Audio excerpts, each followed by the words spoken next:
কুষ্টিয়ার কালীশঙ্করপুর এলাকায় সেনাবাহিনীর শ্বাসরুদ্ধকর অভিযানে পুলিশের মোস্ট ওয়ান্টেড তালিকাভুক্ত শীর্ষ সন্ত্রাসী সুব্রত বাইন ও মোল্লা মাসুদকে আটক করা হয়েছে।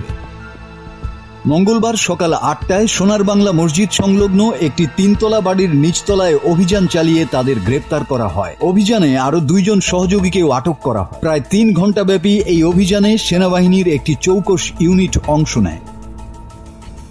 যাবজ্জীবন দণ্ডপ্রাপ্ত ৩০টি খুনের মামলার আসামি সুব্রত বাইন দীর্ঘদিন ধরে আত্মগোপনে থেকে সন্ত্রাসী কর্মকাণ্ড চালিয়ে যাচ্ছিল। স্থানীয় ও গণমাধ্যম সূত্র জানায়, বসবাস করা ভবনটির নিচতলা দীর্ঘদিন ফাঁকা ছিল। ১.৫ মাস আগে বাড়ির মালিকের ছেলে সেটি ভাড়া দেন। ভাড়াটিয়ারা ছিলেন খুবই গোপনীয় প্রকৃতির, তাদের চলাফেরা কম ছিল এবং আশপাশের কারো সঙ্গে যোগাযোগ করতেন না। তবে পাশের এক ভবনের মালিক তাদের আত্মীয় পরিচয়ে জানিয়েছিলেন তারা ব্যবসার জন্য এসেছেন।